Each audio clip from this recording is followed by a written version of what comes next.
Hi സുഹൃത്തുക്കളെ, Kerala water authority grade 3 അതുപോലെ തന്നെ ഡ്രാഫ്റ്റ്സ്മാൻ ഗ്രേഡ് 2 ഗ്രൗണ്ട് വാട്ടർ ഡിപ്പാർട്ട്മെന്റിലേക്കുള്ള കോമൺ പരീക്ഷയാണ്. പരീക്ഷയുടെ എക്സാം പോസ്റ്റ്പോൺ ചെയ്തിട്ടുണ്ടായിരുന്നു. ഇപ്പോൾ പോസ്റ്റ്പോൺ ചെയ്തപ്പോൾ തന്നെ നമുക്ക് മനസ്സിലായിരുന്നു ഈ സിലബസിൽ ഒരു മാറ്റം വരുത്താൻ വേണ്ടിയിട്ടാണ് ഈ ഒരു എക്സാം പോസ്റ്റ്പോൺ ചെയ്തതെന്ന്. കാരണം നമുക്കറിയാം സിവിൽ എഞ്ചിനീയറിംഗുമായി ബന്ധപ്പെട്ട ടോപ്പിക്കുകളായിരുന്നു പഴയ സിലബസിൽ പൂർണ്ണമായിട്ടും ഉണ്ടായിരുന്നത്.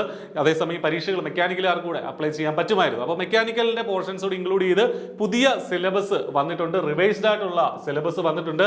അപ്പോൾ നമുക്ക് നോക്കാം ആ സിലബസിൽ എന്തൊക്കെയാണ്, ഇതെങ്ങനെ പഠിക്കണം എന്നുള്ളത്. ഈ പുതിയ സിലബസ് കണ്ട് നിങ്ങൾ പേടിക്കേണ്ട കാര്യമൊന്നുമില്ല.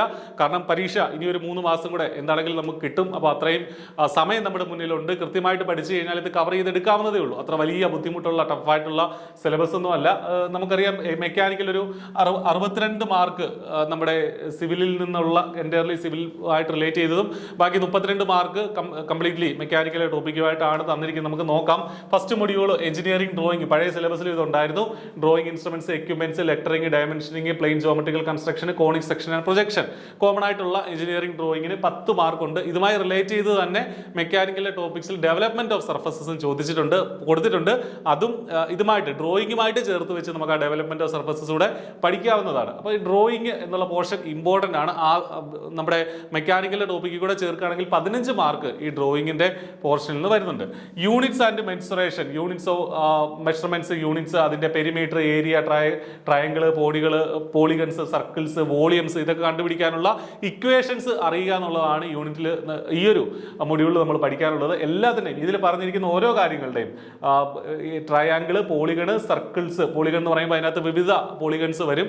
അതിൽ തന്നെ പിന്നെ വോളിയം, അപ്പോൾ ഇത്ര സ്ഫിയറിന്റെ പിന്നെ സർക്കിളിന്റെ ഒക്കെ ഏരിയയും അതുപോലുള്ള കാര്യങ്ങളും പെരിമീറ്ററും ഒക്കെ കണ്ടുപിടിക്കുക. അതിനുള്ള ഇക്വേഷൻസ് പൂർണ്ണമായിട്ട് നിങ്ങൾ എഴുതി വെക്കുക, അത് റിവൈസ് ചെയ്യുക. അതുമായി ബന്ധപ്പെട്ട സിമ്പിൾ ആയിട്ടുള്ള പ്രോബ്ലംസ് ആയിരിക്കും ചോദിക്കുക. അങ്ങനെ ഡീപ്പായിട്ടുള്ള പ്രോബ്ലംസിലേക്ക് പോകാറില്ല. 6 മാർക്ക് അവിടുന്നുണ്ട്.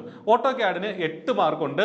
ഇൻട്രൊഡക്ഷൻ, അതിന്റെ basic commands, tool bar, plotting and printing, അതുമായി ബന്ധപ്പെട്ട ടൂൾസ്, ഷോർട്ട് കട്ട് കീസ് തുടങ്ങിയ കാര്യങ്ങളാണ് ഈ ഓട്ടോ ക്യാഡിൽ നമുക്ക് പഠിക്കാനുള്ളത്. 8 മാർക്ക് ആ ഭാഗത്ത് നിന്നുണ്ടെന്നുള്ളത് ഓർക്കുക. സർവേയിങ്ങിന് കഴിഞ്ഞ സിലബസിൽ കുറച്ചും കൂടെ ഇമ്പോർട്ടൻസ് ഉണ്ടായിരുന്നു. 9 മാർക്കായിട്ട് അത് കുറച്ചിട്ടുണ്ട്. ഏതൊക്കെ സർവേയിങ് ആണ്, കൺവെൻഷണൽ സർവേയിങ് എന്താണ് എന്നുള്ളത് നോക്കുക. Chain survey, compass survey, plain table, levelling, ഇത്രയും കാര്യങ്ങൾ നമുക്ക് പഠിക്കാനായിട്ടുണ്ട്.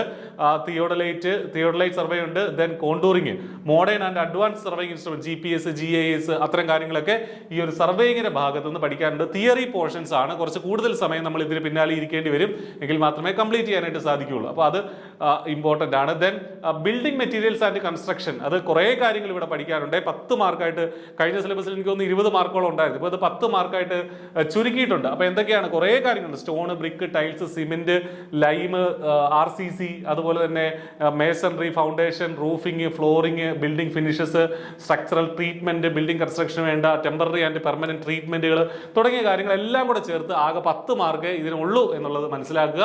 അപ്പോൾ അത് കുറേ പഠിക്കാനുണ്ട്. അപ്പോൾ നിങ്ങൾ എപ്പോഴും പഠിച്ചു തുടങ്ങുമ്പോൾ സിലബസിനനുസരിച്ച്, വെയിറ്റേജിനനുസരിച്ച്, മാർക്കിന്റെ വെയിറ്റേജ് അനുസരിച്ച് ടൈം അലോട്ട് ചെയ്ത് പഠിക്കുക. ഇതിന് മാത്രമായിട്ട് പഠിക്കാതിരുന്നു കഴിഞ്ഞാൽ ഒരുപാട് സമയം എടുക്കും. അപ്പോൾ നമ്മുടെ ബാക്കിയുള്ള പോർഷനെ അത് ബാധിക്കും എന്നുള്ള കാര്യം മനസ്സിലാക്കി ബേസിക് ആയിട്ടുള്ള കാര്യങ്ങൾ ഇതിൽ നിന്ന് എന്താണെങ്കിലും കവർ ചെയ്യുക. ഈ കാര്യങ്ങളൊക്കെ എക്സ്പ്ലെയിൻ ചെയ്തുകൊണ്ട് I+ന്റെ കോഴ്സ് നിങ്ങൾക്ക് അവൈലബിൾ ആണ്. വളരെ ചെറിയ ഫീസിൽ I+ന്റെ കോഴ്സിൽ ഇപ്പോൾ നിങ്ങൾക്ക് എൻറോൾ ചെയ്യാം. കംപ്ലീറ്റ് ആയിട്ടുള്ള സിലബസ് കവറേജ് ഒക്കെ നിങ്ങൾക്ക് അവിടെ ലഭിക്കുന്നതാണ്. ബിൽഡിംഗ് ഡ്രോയിങ് ആൻഡ് എസ്റ്റിമേഷൻ ആണ് അടുത്തൊരു മൊഡ്യൂൾ. 10 മാർക്കാണ് ഉള്ളത്. ഇത് നമുക്ക് 10 മാർക്ക് എളുപ്പത്തിൽ തന്നെ സ്കോർ ചെയ്യാൻ പറ്റുന്ന രീതിയിലുള്ള ഒരു മൊഡ്യൂളാണ്.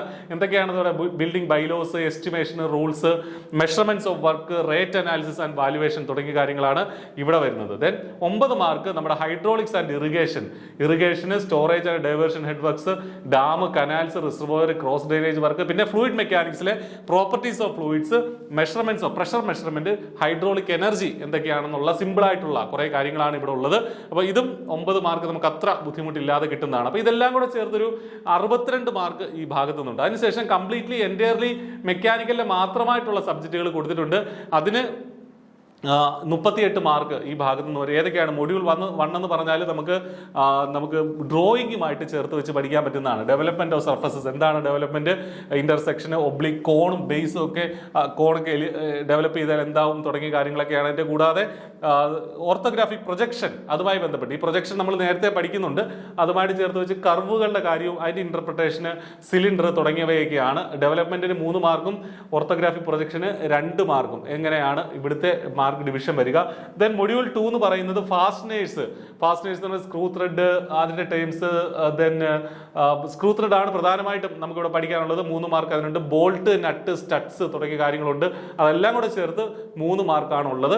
ദെൻ 2 മാർക്ക് നമ്മുടെ വെൽഡഡ് ജോയിൻസും വെൽഡിംഗ് സിംബൽസ് അതിന് 2 മാർക്കുണ്ട്. കൂടാതെ ലോക്കിംഗ് ഡിവൈസസ് എന്തൊക്കെയാണത്, machine screw, cap screw, set screw, screws ആണ്, അതിന് 3 മാർക്ക് നമുക്ക് അവിടെ കിട്ടാനുണ്ട്. ഇതൊക്കെ ഒരു സെറ്റ് ഓഫ് കാര്യങ്ങളുണ്ട്, അത് അതേപോലെ അങ്ങ് പഠിക്കുക എന്നുള്ളത് നമ്മൾ ചെയ്യേണ്ടത്. ഓരോന്നിന്റെയും നോമൻക്ലേച്ചറും അതുപോലെ തന്നെ ഡയമെൻഷൻസ് തുടങ്ങിയ കാര്യങ്ങൾ സെറ്റായിട്ട് തന്നെ നമുക്ക് പഠിക്കാനുണ്ട്. അത് അങ്ങനെ പഠിച്ച് റിവൈസ് ചെയ്ത് പോയി കഴിഞ്ഞാൽ പൂർണ്ണമായിട്ട് 3 മാർക്ക് നമുക്ക് ഇതിൽ നിന്ന് സ്കോർ ചെയ്യാനായിട്ട് സാധിക്കും. പ്രീവിയസ് ക്വസ്റ്റ്യൻസും കൂടെ നോക്കേണ്ടതായിട്ടുണ്ട്.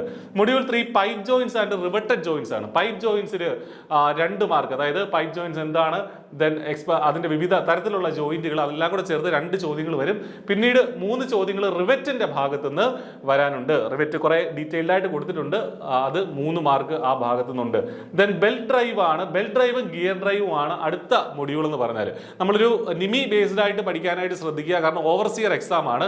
അപ്പോൾ അതുകൊണ്ട് തന്നെ ആ ലെവലിലുള്ള പഠനമാണ് വേണ്ടത്. ബെൽറ്റ് ഡ്രൈവിന് എല്ലാം കൂടെ ചേർത്ത് 4 മാർക്ക്, ഗിയർ ഡ്രൈവിന് 3 മാർക്ക്. ഇമ്പോർട്ടന്റ് ആണ്, ബെൽറ്റും ഗിയറും കൂടെ ചേർത്ത് 7 മാർക്ക് പരീക്ഷയ്ക്ക് വരുന്നുണ്ട് എന്നുള്ള കാര്യം പ്രത്യേകം ശ്രദ്ധിക്കുക. ഇതൊക്കെ കംപ്ലീറ്റ് ആയിട്ട് എടുക്കുന്ന രീതിയിൽ നിമി ബേസ്ഡ് ആയിട്ടുള്ള ക്ലാസ്സുകൾ തന്നെയാണ് i+ന്റെ കോഴ്സിലുള്ളത്. നിങ്ങൾക്ക് അതിൽ ജോയിൻ ചെയ്യാനായിട്ട് സാധിക്കും.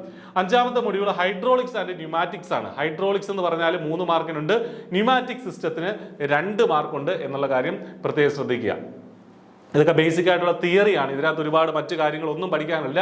വാൽവുകളുടെ വർക്കിംഗ് എന്താണ്, നോൺ റിട്ടേൺ വാൽവ് എന്താണ്, ത്രോട്ടിൽ വാൽവ് എന്താണ്, ആക്ച്വേറ്റേഴ്സ് എന്താണ് തുടങ്ങിയ കാര്യങ്ങൾ പഠിക്കുക. പിന്നെ ന്യൂമാറ്റിക്സ് ആണെങ്കിൽ ബേസിക് ആയിട്ടുള്ള കാര്യങ്ങൾ തന്നെയാണ്. 6ാമത്തെ മൊഡ്യൂൾ ലിമിറ്റ്സ് ഫിക്സ് ടോളറൻസിന് 4 മാർക്കുണ്ട്. എന്താണ് ലിമിറ്റ്, എന്താണ് ഫിക്സ്, എന്താണ് ടോളറൻസ് തുടങ്ങിയ കാര്യങ്ങളുണ്ട്.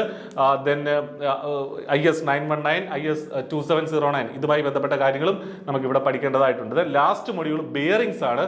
ബിയറിംഗ് എന്താണ്, അതുമായി ബന്ധപ്പെട്ട നോളജ്, അതിന് 4 മാർക്കും ഉണ്ട് എന്നുള്ളത് ഇമ്പോർട്ടന്റ് ആണ്. അപ്പോൾ അതെല്ലാം കൂടെ ചേർത്തിട്ട് 32 മാർക്ക് വരുന്നുണ്ട്. പ്രധാനമായിട്ടും സിവിൽ എഞ്ചിനീയറിംഗ് ഉദ്യോഗാർത്ഥികളാണ് ഇതിൽ ശ്രദ്ധിക്കേണ്ടത്. ഈ പറഞ്ഞ മെക്കാനിക്കൽ പോർഷൻസ് ഒരുപക്ഷെ നിങ്ങൾ ഇതുവരെ പഠിക്കാത്ത ടോപ്പിക്കുകളായിരിക്കും. അപ്പോൾ അതിന് കുറച്ച് ഇമ്പോർട്ടൻസ് കൂടുതൽ കൊടുക്കാനായിട്ട് ശ്രദ്ധിക്കുക. മറ്റ് ടോപ്പിക്കുകളൊക്കെ ഒരുപക്ഷെ മറ്റ് പരീക്ഷകൾക്കായിട്ടൊക്കെ ഓൾറെഡി നിങ്ങൾ പഠിച്ചു വെക്കുന്ന ടോപ്പിക്കുകൾ തന്നെയാണ്. പക്ഷേ ഈ അവസാനം പറഞ്ഞ ഈ ടാബുലാർ രൂപത്തിലുള്ള മെക്കാനിക്കൽ ടോപ്പിക്കുകൾ കുറേ അധികം നമുക്ക് പഠിക്കാനായിട്ടുണ്ട്. പക്ഷെ സിമ്പിളായിട്ട് നമുക്ക് പഠിച്ചെടുക്കാനായിട്ട് സാധിക്കും. അതിനുള്ള സമയം നമ്മുടെ മുന്നിലുണ്ട്. കൺസിസ്റ്റന്റ് ആയിട്ട് പഠിക്കുക എന്നുള്ളതാണ് നമ്മൾ ചെയ്യേണ്ടത്.